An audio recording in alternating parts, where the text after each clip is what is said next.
Prancis merasa senang jika Indonesia menambah pembelian 66 jet tempur Rafale.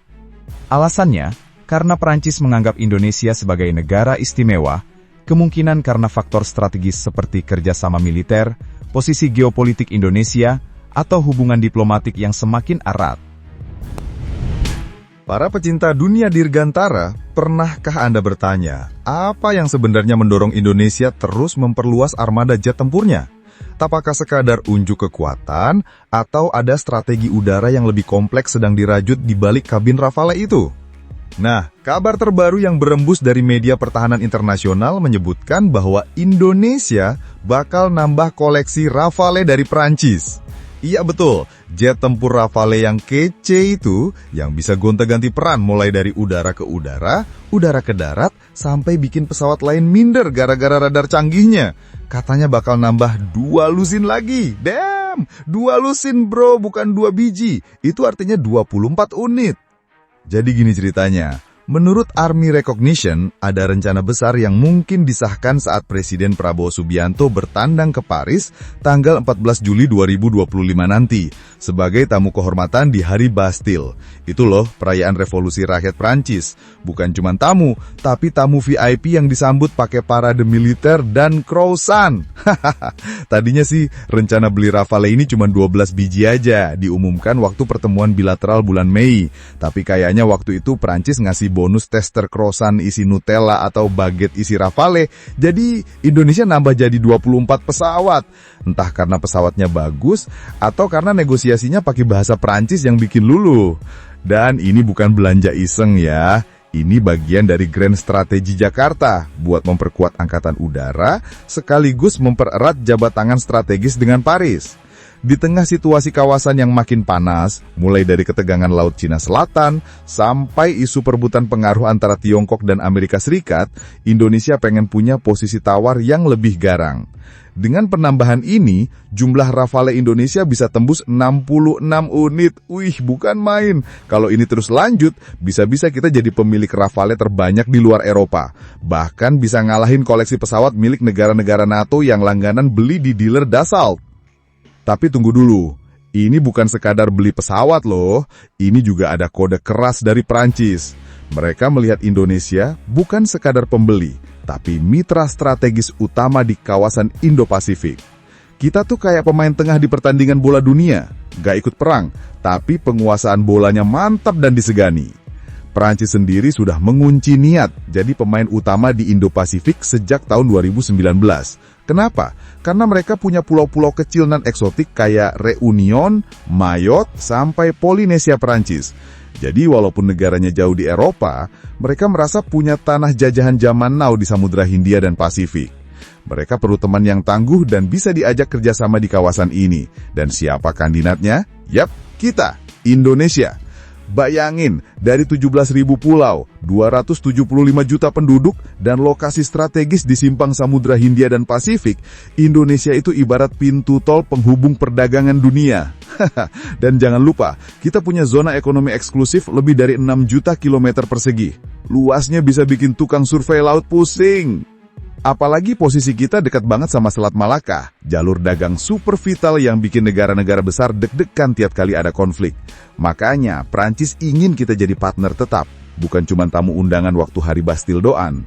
Dan Prancis bukan cuma mikir soal rudal dan radar, mereka juga mikir soal ekonomi, diplomasi, dan stabilitas kawasan. Mereka main cantik, nggak frontal kayak Amerika atau saling todong kayak Tiongkok. Ibarat di tongkrongan, Prancis itu yang ngajak ngobrol baik-baik sambil ngopi, bukan yang langsung lempar kursi. Makanya, mereka gandeng mitra-mitra seperti India, Jepang, Australia, dan tentu saja kita, Indonesia. Bahkan di artikel Iris France disebut Indonesia sebagai mitra strategis yang istimewa. Istimewa bro, kayak mantan yang susah move on, tapi ini versi positifnya. Dan tahu nggak? Kita dan Prancis juga udah sering kerjasama dalam forum-forum keren kayak IORA, IPOII, sampai HACGAM. Susah sih nyebutnya, tapi isinya penting-penting semua. Soal kerjasama maritim, penegakan hukum laut, sampai penguatan keamanan lintas negara. Presiden Macron pun sadar betul potensi ini. Makanya beliau undang Presiden Prabowo dengan gaya yang sama seperti dia undang PM India Narendra Modi lalu. Ini bukan undangan iseng, ini sinyal keras. Bro, kita satu aliansi ini sekarang. Dan ini menarik karena hubungan Indonesia dan Prancis itu bukan cuma sebatas aku jual, kamu beli. Ini udah masuk ke tahap aku percaya kamu jagain belakangku kalau aku lagi ribut sama tetangga sebelah. Iya, kita ngomongin level pertemanan yang udah dikasih kunci rumah dan kode wifi. Makanya jangan heran kalau kerja sama ini juga merambah ke bidang-bidang yang kelihatannya ribet tapi penting banget. Kayak pertukaran teknologi, pelatihan militer bersama, sampai joint research buat drone masa depan. Iya, bayangin, insinyur kita bisa ngulik bareng sama tim Dassault, yang biasanya ngoding radar canggih sambil makan keju biru. Tapi bukan cuma soal hardware. Di balik semua ini, ada gerakan catur diplomatik yang Prancis sedang mainkan di papan Indo-Pasifik. Dan salah satu pion strategisnya, ya Indonesia. Tapi pion yang bisa berubah jadi ratu, bro. Apalagi kalau udah pegang 66 Rafale. Bukan cuma buat gaya, tapi juga buat jaga langit sendiri dan jagain tetangga ASEAN kalau lagi ada angin ribut dari utara. Nah, di level internasional, Indonesia juga makin seksi secara geopolitik. Gimana enggak? Sekarang udah gabung BRICS Plus, aktif di G20, terus punya suara kencang di forum-forum internasional. Iya, kita tuh kayak influencer dunia, follower banyak, insight tinggi, dan tiap postingan bisa bikin ribut satu kolom komentar. Dan Prancis tahu itu, makanya mereka nggak mau kehilangan momen. Mereka bukan cuma ngajak Indonesia jalan bareng, tapi juga siap bukain pintu ke lingkaran elit geopolitik global. Ibaratnya Indonesia diajak nongkrong sama geng populer di SMA dunia, tapi bukan cuma disuruh beli jajan, kita malah dikasih duduk di kursi depan. Jadi kalau ada yang nanya, ngapain sih beli jet banyak-banyak? Emang mau perang? Jawabannya simple, bukan soal perang, tapi soal pencegahan. Ibarat orang kampung yang pasang CCTV, bukan karena sering kemalingan, tapi karena pengen tetangga tahu. Kalau lu macem-macem, semua terekam HD. Nah, ngomongin kerjasama industri pertahanan, ini juga bukan main-main guys.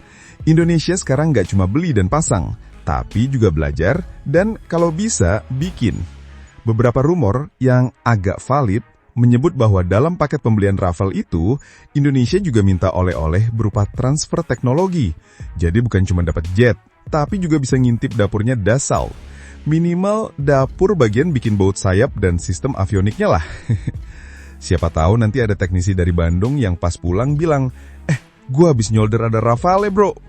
Bayangin, kalau kerjasama ini jalan terus, kita bisa pelan-pelan nyusun blueprint buat jet tempur generasi selanjutnya. Entah itu jet siluman Indonesia pertama, atau UAV canggih yang bisa patroli sampai Natuna tanpa ngeluh capek. Dan dari sisi Prancis, mereka juga dapat untung. Gak cuma dapat duit buat beli croissant isi Rafale, tapi juga dapat akses ke pasar Asia Tenggara yang lagi naik daun. Iya, Indonesia itu kayak gerbang ke ASEAN. Sekali masuk sini, negara lain pasti nanya, lu beli di mana tuh jetnya? Keren juga. Apalagi Indonesia ini punya semacam magnet pengaruh di kawasan. Kita bukan negara yang suka ikut blok ini atau itu, tapi justru itu nilai jual kita. Kita fleksibel, bisa ngobrol sama China, sama Amerika, sama Rusia, sama siapapun. Ibarat tukang bakso yang bisa mangkal di depan rumah siapa aja, dan semua orang senang. Dan kalian tahu nggak? Di tengah ketegangan geopolitik global yang makin panas kayak mie rebus kehabisan kuah, negara kayak Indonesia justru penting banget. Kenapa? Karena kita bisa jadi juru damai yang disegani. Bukan cuma karena kita netral, tapi juga karena kita juga punya kekuatan buat bilang, jangan macem-macem ya, Rafale gue udah dipanaskan loh. Oh iya, jangan lupakan juga dampak ekonominya. Belanja pertahanan kayak gini bisa jadi penggerak ekonomi nasional juga, asal dikelola dengan bijak. Bayangin aja berapa banyak lapangan kerja yang tercipta kalau kita mulai rakit komponen Rafale di tanah air. Bisa jadi nanti kita punya kawasan industri dirgantara baru, bukan cuma ngerakit, tapi juga ekspor ke negara tetangga. Siapa tahu Singapura beli satu Rafale bekas test drive kita. Dan satu lagi, jangan salah, militer kita juga makin gagah di mata dunia. Dengan Rafale di fleet, pilot-pilot TNI AU bisa ikut latihan bersama negara-negara elit dunia. Kalau dulu cuma latihan bareng Sukhoi atau F-16, sekarang bisa nongkrong di tarmak bareng pilot Rafale Prancis, India, atau bahkan Qatar. Dan seperti kata pepatah militer modern, yang punya jet tempur duluan, dia yang menang negosiasi. Karena di dunia internasional sekarang, soft power itu penting, tapi hard power yang elegan juga bikin orang segan. Thanks banget buat yang udah nonton sampai habis. Kalau suka, ya di-like aja. Kalau merasa cocok, langsung subscribe. Dan kalau jempol udah gatal pengen ngetik, antem aja tuh kolom komentar. Mau debat? Boleh. Mau bercanda? Gas! Yang penting sopan.